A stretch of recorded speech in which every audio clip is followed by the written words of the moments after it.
Ramadan is a month of fasting and prayer. It brings us closer to Allah and each other.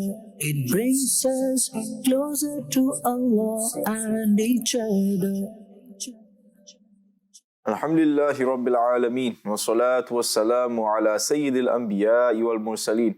Amma ba'd, fa'udhu billahi minash shaytanir rajeem. Bismillahir Rahmanir Rahim. As-salatu was-salamu alayka ya Rasulallah wa ala alika wa ashabika ya Habiballah. As-salatu was-salamu alayka ya Nabi Allah wa ala alika wa ashabika ya Nur Allah. The Prophet of mankind, the peace of our heart and mind, the most generous and kind, sallallahu ta'ala alayhi wa alihi wasallam, has stated, whoever recites salat upon me 10 times during the day and 10 times during the night will attain my intercession on the day of judgment. Sallu ala al-Habib sallallahu ta'ala ala Muhammad sallallahu ta'ala alayhi wa alihi wa sallam. Alhamdulillah, my dear viewers, in this beautiful silsila of the blessings of Ramadan. Alhamdulillah, in the last episode, I discussed about the rulings of i'tikaf. And inshallah, in this episode, I shall discuss about the blessings of Eid al-Fitr. My dear viewers, regarding the sanctity of Ramadan, the Prophet of mankind, the peace of our heart and mind, the most generous and kind, sallallahu ta'ala alayhi wa alihi wa sallam, has said, its first 10 days are mercy, the middle 10 days are forgiveness, and the last 10 days are freedom from hell. We have learned that Ramadan is the month of mercy, forgiveness and freedom from hell. Therefore, we have been given the opportunity to celebrate Eid al-Fitr immediately after the departure of this blessed month. Celebrating Eid is a mustahab act. Therefore, we should celebrate the bounties and mercy of Allah Azza wa Jal. The Quran also persuades us to rejoice over the bounties and mercy of Allah Azza wa Jal. The 58th verse of Surah Yunus part 11 says, قُلْ بِفَضْلِ اللَّهِ وَبِرَحْمَتِهِ فَبِذَلِكَ فَلْيَفْرَحُوا. Translation from Kanzul Iman, say you, only Allah's grace and only His mercy, on it therefore let them rejoice. Ramadan is such a blessed and sacred month in which the divine law was revealed in the form of the Holy Quran for the betterment, reform, well-being and the eternal absolution of humanity. It is a month in which every Muslim's faith is tested. Therefore, having found a perfect code of life in the form of the Quran and succeeded in the tough exam of a month, it is natural for a Muslim to feel and express happiness. My dear viewers, Allah Azza wa Jal has bestowed upon us a great bounty in the form of Eid al-Fitr immediately after Ramadan. This blessed Eid has many virtues. Sayyidina Abdullah ibn Abbas radiyallahu ta'ala anhuma has narrated, the blessed night of Eid al-Fitr is referred to as Laylatul Jaiza, the night of reward. On the morning of Eid, Allah Azza wa Jal sends His angels to every city where they stand at the end of every street and call out, O Ummah of Muhammad sallallahu ta'ala alayhi wa alihi wa sallam, come to the court of beneficent Allah Azza wa Jal, who grants in abundance and forgives even the most severe sin. Allah Azza wa Jal then says to His servants, O my servants, ask for whatever you want. I swear by my honor and glory, and will grant whatever you ask for about your hereafter in this gathering of the Eid Salah today.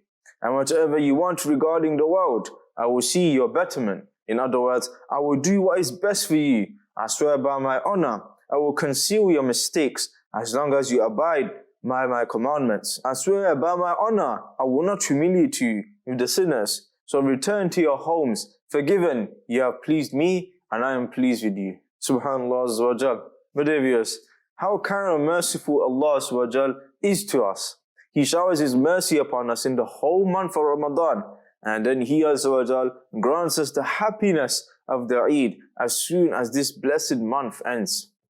According to the foregoing sacred hadith, the night of Eid al-Fitr is also called Laylatul Jaiza, or the night of reward, in which the pious are given the reward In other words, they are given their Eid gift. The beloved and blessed Prophet sallallahu ta'ala alayhi wa alihi wasallam has said, whoever stood to offer salah in the nights of Eid, Eid al-Fitr and Eid al-Adha, in order to earn reward, his heart will not die on the day when hearts of people will die. Sayyidina Muaz bin Jabal radiyallahu ta'ala an has said, the one spending the following 5 nights worshipping Allah Azza wa Jal, heaven becomes wajib for him.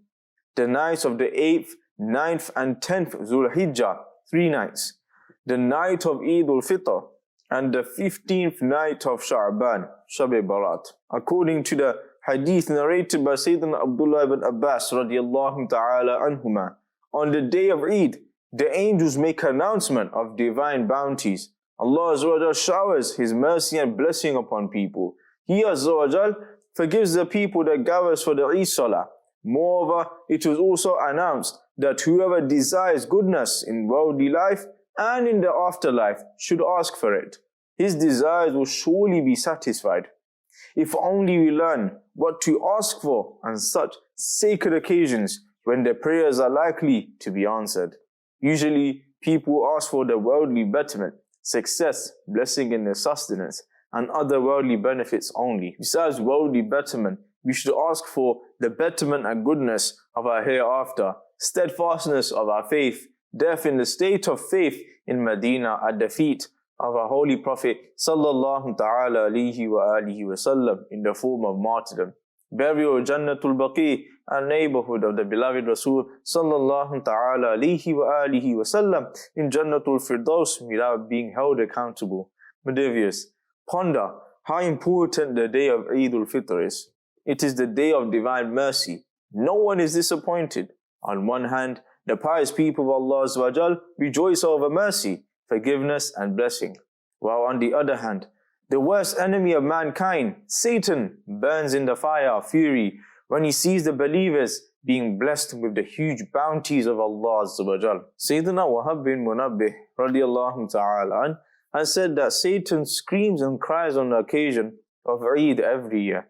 Seeing him cry, the other Satans gather around him and ask, "O Master, why are you so furious and disappointed today?"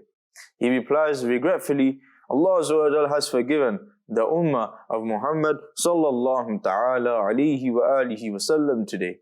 So make them indulge in satisfying their carnal desires. My dear viewers, do you see that the day of Eid is so tough for Satan that he orders his offspring to make the Muslims indulge in satisfying their carnal desires? Alas, these days, Satan seems to have succeeded in this mission.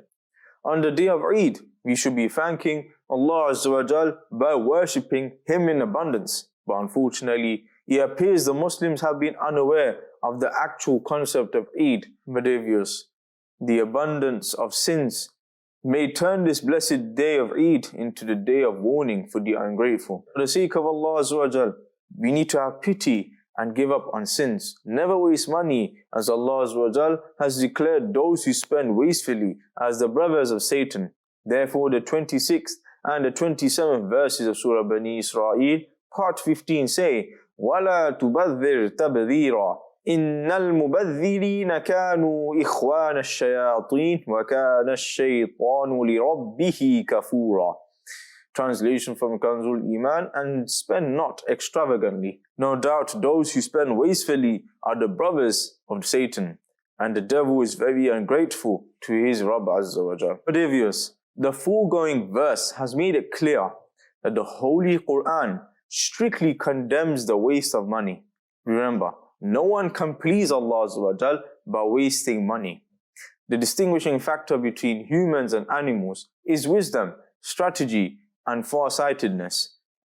Unlike humans, animals aren't concerned about their future, and none of their actions is based on wisdom, which has not naturally been granted to them.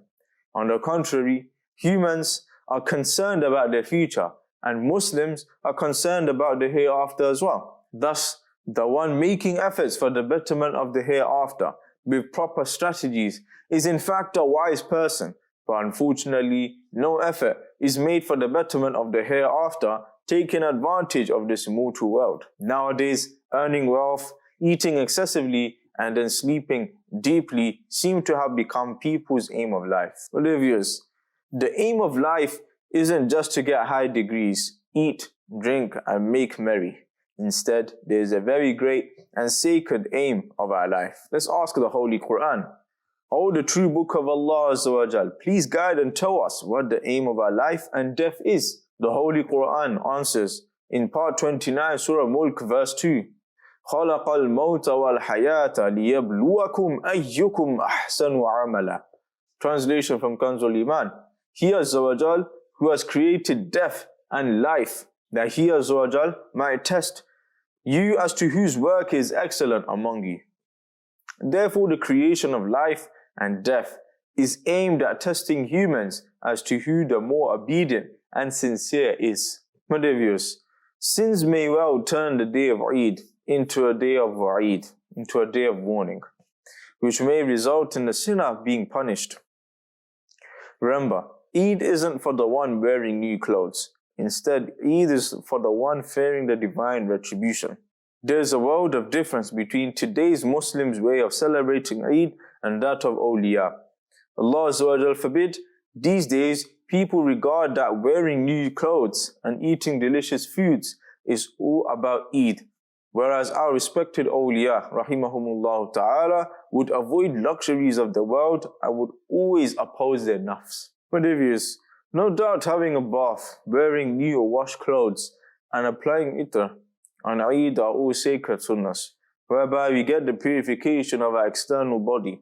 In addition to this external purification and beauty, we should purify and beautify ourselves as well with love and obedience to the Holy Prophet sallallahu ta'ala alayhi wa alihi wa sallam, and our merciful Creator Azza wa Jal, who loves us more even than our parents or devotees of Rasul. In fact, the fortunate Muslims spending the sacred month of Ramadan fasting, offering salah, and doing other worships deserve the celebration of Eid, which is a day of reward for them from Allah Azza wa Jal. As for us, we should fear Allah Azza wa Jal, as we could not properly carry out worship even in this sacred month. Let's look at the Eid of Sayyidina Umar Farooq Azam radiyallahu ta'ala. On the day of Eid, some people came to the house of Sayyidina Umar Farooq Azam radiyallahu ta'ala to meet and greet him. But the door was closed and the sound of crying was emanating from the house.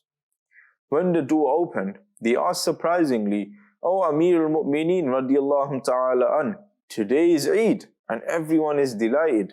Why are you crying? He radiyallahu ta'ala an replied, wiping his tears, هَذَا يَوْمُ الْعِيدِ وَهَذَا يَوْمُ الْوَعِيدِ. O people, this is the day of Eid as well as the day of Wa'id. Indeed, this is Eid for the one whose salah and fast have been accepted, but it is the day of Wa'id for the one whose salah and fast have been rejected and thrown onto his face. And I am crying because أَنَا لَا أَدْرِي أَمِنَ الْمَقْبُولِينَ أَمْ مِنَ الْمَطْرُودِينَ. I do not know whether my worship has been accepted or rejected. May Allah Azza wa Jal have mercy on him and forgive us without accountability for his sake. Ameen. Allahu Akbar. Ponder. Farooq Azam radiyallahu ta'ala an is one of the only 10 fortunate companions who were blessed during their life with the glad tidings of entering the heaven by the owner of heaven, sallallahu ta'ala alayhi wa alihi wa sallam. He radiyallahu ta'ala an was found crying on the day of Eid just for fear of his worships being rejected. Once on the day of Eid, Sayyidina Umar Farooq Azam radiyallahu ta'ala an saw his son in an old shirt. Saddened by his son's apparent poor condition, he radiyallahu ta'ala an began to cry. Seeing his father crying, his son asked, Dear father, why are you crying? He radiyallahu ta'ala an replied, My son, I'm afraid your heart will break when the other boys see you in old clothes today on the occasion of Eid. His son replied, Dear father, the heart of the one who disobeys Allah Azza wa Jal and one's parents should break. I am hopeful that Allah Azza wa Jal will also be pleased with me because you are pleased with me. When Sayyidina Umar radiyallahu ta'ala an listened to it, he radiyallahu ta'ala an embraced his son and prayed for him. May Allah Azza wa Jal have mercy on them and forgive us without accountability for their sake. Ameen. My dear viewers, it became obvious from the previous parable that wearing fancy clothes on the day of Eid is not necessary. Eid can be celebrated even without them. I pray to Allah Azza wa Jalla that He gives us all the ability that we are able to attain the blessings of Eid al-Fitr. And I pray to Allah Azza wa Jalla that He gives the ability that we are able to celebrate Eid al-Fitr just as the awliya kiram, rahimahumullah ta'ala, celebrated. Ameen. Mijahin Nabil Ameen. Sallallahu ta'ala alayhi wa alihi wa sallam. Sallu ala al-Habib. Sallallahu ta'ala ala Muhammad. Sallallahu ta'ala alayhi wa alihi wa sallam. Ramadan is a month of fasting and prayer. It brings us closer to Allah and each other. It brings us closer to Allah and each other.